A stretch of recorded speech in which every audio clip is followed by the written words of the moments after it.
এই গল্পটা শুনে অনেকেরই চোখে জল চলে আসবে। 7 বছর পর সুজয় যখন জেল থেকে ছাড়া পায়, তখন সে বাইরে বেরিয়ে দেখে যে তাকে নেওয়ার জন্য কেউই আসেনি। তার সামনে এখন দুটো রাস্তা, দুদিকে বেঁকে যাচ্ছে। বাঁ দিকে যে রাস্তাটা বেঁকে যাচ্ছে সেটা তার মামার বাড়ি। তার ছাড়া পাওয়ার কিছুদিন আগে তার মামা এসে তাকে বলে গেছে, তুমি আর যেখানেই যাও আমাদের বাড়ি আর ফিরে যেও না। ডান দিকে যে রাস্তাটা বেঁকে গেছে সেটা তার মায়ের বাড়ি। সেই বাড়িতে যেতে তার ভালো লাগে না। সে রাস্তার পাশে একটা গাছতলায় বসে ঘন্টার পর ঘন্টা ভাবতে থাকে, সে যাবে তো যাবে কোথায়? এ পৃথিবীতে তার আর কেউ নেই। সে যখন 2 বছরের, তখন তার মা আর বাবার ডিভোর্স হয়ে যায়। তারপর থেকে মামারা তাকে নিজেদের কাছে রেখে তার মাকে অন্য এক ব্যক্তির সাথে বিয়ে দিয়ে দেয়। ডান দিকের রাস্তাটা সেই বাড়িতেই যায়, কিন্তু সেখানে যেতে তার ভালো লাগে না। আজ থেকে 7 বছর আগে এক ব্যক্তি তার মামার ছেলেকে অন্যায়ভাবে রাস্তায় মারধর করছিল। সুজয়ও সেটা দেখে। সেই ব্যক্তির মাথায় একটা ইট ছুঁড়ে মারে। দুর্ভাগ্যবশত সেই ব্যক্তি সেই আঘাতে 2 দিনের মধ্যে মারা যায়। আর সেই সাজা কাটিয়েছিল সুজয় 7 বছর ধরে। সুজয়ের মনে হয় যে আমি আমার মামার ছেলেকে বাঁচাবার জন্য এত কিছু করলাম, অথচ সেই মামাবাড়ি আমাকে ত্যাগ করে দিল। ওদিকে মামাদের মনে হয় যে এই ছেলে হচ্ছে গুন্ডা, এই ছেলে মস্তান, এই ছেলে যদি আমার বাড়িতে আসে আমার ছেলেদেরই খারাপ করে ফেলবে। তাই এই ছেলেকে আর এই বাড়িতে ঢুকতে দেওয়া যাবে না। শেষমেশ সুজয় গাছতলা থেকে উঠে বাধ্য হয়ে তার মায়ের বাড়ির দিকে রওনা হলো। কেননা এই পৃথিবীতে সে আর কাউকেই চেনে না, কারো সাথেই তার কোনো সম্পর্ক নেই। সেই বাড়িতে গিয়ে সুজয় যখন পৌঁছল, মা যেই ব্যক্তিকে বিয়ে করেছিল সেই ব্যক্তি তার মাকে ডেকে নিয়ে বলল, এই ছেলে যেন আমার বাড়িতে 1 ঘন্টার বেশি না থাকে। ও একটা গুন্ডা, ও একটা মস্তান। তুমি যেভাবে পারো ওকে এখান থেকে বিদায় করো 1 ঘন্টার মধ্যে। আমি কাজে যাচ্ছি, কাজ থেকে ফিরে এসে যেন দেখি না যে ওই বাড়িতে আছে, তাহলে কিন্তু সমস্যা আছে। এরপরে সেই ব্যক্তি কাজের উদ্দেশ্যে বেরিয়ে যায়। সুজয়ের মা সুজয়কে স্নান করায়, খেতে দেয়। খাওয়া দাওয়ার পর সুজয়ের হাতে অনেক কষ্ট করে 2000 টাকা জোগাড় করে দিয়ে বলে, বাবা তুই এখান থেকে শহরে চলে যা, সেখানে গিয়ে কিছু একটা কাজবাজ কর। তোর মামারা তোকে সেই বাড়িতে যেতে বারণ করেছে, আমি তোকে এই বাড়িতে রাখতে পারবো না। সুজয়ের মা সুজয়কে আরও অনেক কিছু বোঝায়। সুজয় সেই টাকাটা হাতের মুঠোয় শক্ত করে নিয়ে চুপচাপ বসে থাকে। আস্তে আস্তে তার চোখ থেকে 2-1 ফোঁটা করে জল পড়তে থাকে। এই দেখে সুজয়ের মায়েরও চোখে জল চলে আসে। এরপরে সুজয় তার মাকে একটা প্রশ্ন করে, মা তুমি বলতে পারবে যার মা বাবা বেঁচে আছে সেই ছেলেটা কেন আজ রাস্তা রাস্তায় অনাথ হয়ে ঘুরে বেড়াচ্ছে? আমার কি দোষ ছিল? এ কথা শুনে সুজয়ের মা অঝরে কেঁদে ফেলে। সুজয় তার পাশেই টাকাটা রেখে উঠে চলে আসে। আর মনে মনে সে একটাই কথা বলে, আমার মা বাবা দুজনেই বেঁচে থাকতে যদি আজ আমি অনাথ হয়ে রাস্তা রাস্তায় ঘুরে বেড়াই, তবে তোমাদের এই পয়সা তোমাদেরই থাক, আমার প্রয়োজন নেই। সে ঠিক করে যে এই শহরে সে থাকবে না। এখান থেকে বহু দূর চলে যাবে অচেনা অজানা কোনো এক শহরে। চলে যায় রেল স্টেশনে। সেখান থেকে সে ট্রেন ধরে বহু দূরের উদ্দেশ্যে রওনা করেছে। সে নিজেও জানে না যে সে কোথায় যাবে, কার কাছে যাবে। সে যেন একদিন ভোলা পথিকের মতন ট্রেনে এমনিই ঘুরে বেড়াচ্ছে। কিন্তু 2-3 ঘন্টা যাওয়ার পর যখন সে বাড়ি থেকে প্রায় 150 কিলোমিটার দূরে চলে গেছে, তখন একটা বড় জাংশনে একজন টিকিট চেকার তার টিকিট চেক করে। সে তো টিকিট কাটেনি, তার কাছে তো পয়সা ছিল না। টিকিট চেকার তাকে ধরে জেলে ভরে দেয়। সুজয় সেই টিকিট চেকারকে বারবার একটাই কথা বলেছে, আমার কাছে 4 আনা পয়সা নেই, আর এই পৃথিবীতে কোনো ব্যক্তি নেই যে আমাকে এখান থেকে পয়সা দিয়ে ছাড়িয়ে নিয়ে যাবে। দয়া করে আপনারা আমাকে ছেড়ে দিন, আমাকে আটকে রেখে আপনারা কিছুই পাবেন না। তারপরেও তারা তাকে সেখানে রেখে দেয় রাত্রেবেলায়, এবং তাকে খেতে দেয়। সকালবেলায় তারা যখন দেখল যে এই ছেলেটির কাছে 4 আনা পয়সা নেই, একে ছাড়াবার মতো কেউ নেই, তখন তাদের তার প্রতি দয়া হলো। তারা তাকে ছেড়ে দিল, তবে বলল যে তুমি আর ট্রেনে যাত্রা করতে পারবে না। এই প্ল্যাটফর্ম থেকে বাইরে শহরের দিকে তুমি চলে যাও। বিনা টিকিটে যেন তোমাকে আমরা দ্বিতীয়বার ট্রেনে না দেখি। দেখলে কিন্তু তোমাকে এবার আমরা কোর্টে চালান করব। শেষমেশ সুজয়কে তারা প্ল্যাটফর্ম থেকে বাইরে বের করে দেয়। বাইরে বেরিয়ে সকালবেলা সে অনেক দোকানে কাজের খোঁজ করে। কোনো দোকানেই তার কাজ জোটে না। শেষমেশ সে দেখল যে একটা ভাঙাচোরা হোটেল আছে, যেখানে 2-3 জন মানুষ খাওয়া দাওয়া করছে। একজন বয়স্ক ব্যক্তি, প্রায় 50-এর কাছাকাছি বয়স হবে, তিনি সেখানে বসে আছেন। সুজয় সেই ব্যক্তিকে বলল, কাকু একটা কাজ পাওয়া যাবে? সেই ব্যক্তি বলল, আমার যা হোটেল, সারাদিনে 20-30 জন লোক খেতে আসে, তোমাকে আমি কাজ দেব কোথা থেকে? আমি তোমাকে পয়সা দিতে পারবো না। সুজয় বলল, আমাকে পয়সা দিতে হবে না, আমাকে শুধু আপনি 3 বেলা খেতে দেবেন আর একটু থাকার জায়গা দিলেই হবে।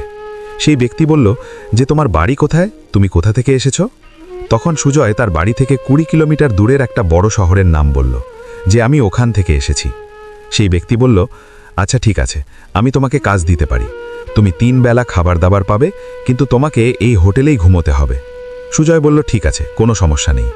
তারপর থেকে সুজয় সেই দোকানে কাজে লেগে পড়ল। খাবার দাবার পেল, সেখানে কাজ করল। 2 দিন পর সুজয় তার মালিককে বলল, আচ্ছা মালিক, আপনি এই দোকানটাকে পরিষ্কার পরিচ্ছন্ন করেন না, এভাবেই রেখেছেন ভাঙাচোরা অবস্থায়। তখন তার মালিক বলল, যে আমার এই পৃথিবীতে কেউ নেই, আমি যে কদিন বেঁচে আছি কোনো রকমে চলুক, তারপরে এগুলো দেখবারও কেউ নেই, আমার আর দরকার নেই, যা আছে চলছে চলুক। সুজয় তারপর দিন থেকে হোটেলটাকে পরিষ্কার করা শুরু করে, সুন্দর করে আস্তে আস্তে গুছিয়ে তোলে। 7 দিন যেতে না যেতেই সেই হোটেলে আগের থেকে অনেক বেশি মানুষ আসা শুরু করে দেয়। সুজয়ের কথাবার্তা, ব্যবহার খুব সুন্দর ছিল, তাই যারা সেখানে খেতে আসতো একবার তারা বারবারই সেখানে খেতে আসা শুরু করে দিল। সুজয়ের মালিক আস্তে আস্তে ব্যবসাটাকে আরও বড় করতে শুরু করল। সময় সেভাবে যেতে না যেতে সেই হোটেলে এখন মালিক ছাড়া আরও 3 জন কর্মচারী আছে। প্রতিদিনই প্রায় 17 কাছাকাছি মানুষ খেতে আসে। তাই সেই হোটেলটাকে ভেঙে নতুন করে তৈরি করার প্ল্যান হলো। যখন হোটেলটা ভাঙা হলো, কাজবাজ বন্ধ, তখন একদিন মালিক আর সুজয় বসে বসে গল্প করছে। মালিক জিজ্ঞেস করল, আচ্ছা সুজয়, তোর বাড়িতে কে কে আছে? সুজয় এবার তার জীবনের গল্প বলা শুরু করল, যে আমার 2 বছর বয়সে এভাবে মা বাবার ডিভোর্স হয়ে যায়, তারপরে মামারা আমাকে রাখে, তারপরে মায়ের বিয়ে দিয়ে দেয়, আমি মামাদের বাড়ির মানুষ হই। তখন তার মালিক তাকে জিজ্ঞেস করে, আচ্ছা তোর মামারা কি করে? সুজয় বলে যে আমার এক মামা সবজি বিক্রি করে, আর এক মামা মাছ ধরে। তখন তার মালিক তাকে জিজ্ঞেস করে, তোর মামাদের বাড়ি কোথায়? সুজয় তাদের এবার প্রপার ঠিকানা বলে। তারপরে তার মালিক তাকে জিজ্ঞাসা করল, তোর মায়ের নাম? সুজয় তার মায়ের নাম বলে। এই সব জিজ্ঞাসা করতে করতেই সুজয়ের মালিকের চোখ থেকে জল পড়ছিল। সুজয় কিন্তু খেয়াল করেনি, কিন্তু যখন তার মায়ের নাম বলল তখন মালিক একটু জোরেই কেঁদে ওঠে। সুজয় জিজ্ঞেস করল, মালিক কি হয়েছে, কি সমস্যা আপনার? আপনি কেন কান্নাকাটি করছেন? আমি কি কিছু ভুল বললাম? তখন তার মালিক বলল, না রে, তোর জীবনের কষ্ট শুনে আমার খারাপ লাগছে, আমারও এরকম কষ্টের জীবন। সুজয় সব কিছু খুলে বলল, যে আমার লাইফে এই ঘটনা ঘটেছে, শেষমেশ মায়ের কাছে গেছিলাম, মা আমাকে পয়সা দিল, আমি নিয়ে আসিনি, রেখে চলে আসছি, এভাবে এখানে পৌঁছে গেছি। তখন তার মালিক বলল, যে তুই তোর মায়ের পয়সা নিলি কেন? মায়ের প্রতি ঘৃণা হয়েছে? সুজয় বলছে, আমি জানি না, মায়ের প্রতি আমার ঘৃণা না করুণা না দয়া আমি নিজেও জানি না। আমার মনে হয়েছে যে এই পয়সাটা আমার দরকার নেই, তাই আমি রেখে চলে আসছি। এরপরে তখন সুজয় মালিককে জিজ্ঞেস করে, মালিক আপনার জীবনের ঘটনা বলুন, আপনার তো কোনো আত্মীয় স্বজন কাউকে দেখি না। সুজয়ের মালিক তখন তাকে বলে, যে আমিও বিয়ে করেছিলাম, আমার সন্তানের যখন 2 বছর বয়স হয় তখন আমি আমার স্ত্রীকে একদিন 2টো থাপ্পড় মেরেছিলাম। সেই অশান্তি এতটাই বড় আকার ধারণ করে যে শেষমেশ আমাদের ডিভোর্স হয়ে যায়। আমি আমার সন্তানটাকে আমার কাছে রাখার অনেক চেষ্টা করেছি, কিন্তু কোনো কিছুতেই রাখতে পারিনি। কিছুদিন আগে আমার মা বাবা মারা যায়, আমার যারা আত্মীয় স্বজন আছে তারা আশেপাশে কেউ নেই, তারা বহু দূরে আছে, সবাই তারা পয়সাওয়ালা মানুষ, কেউ কারো খোঁজ নেয় না। তো তখন সুজয় তার মালিককে জিজ্ঞেস করে, মালিক আপনার বিয়ে কোথায় হয়েছিল? তখন সে মালিক বলে, যে এখান থেকে অনেক দূর, তুই চিনবি না। এরপরে মালিক বলে, সুজয় তোর একবার তোর মামাবাড়ি যাওয়া দরকার, তারা তোর জন্য অনেক কিছু করেছে, তুই কখনোই তাদের ঋণ শোধ করতে পারবি না, তোর যাওয়া উচিত। সুজয় কিছুতেই রাজি হয় না।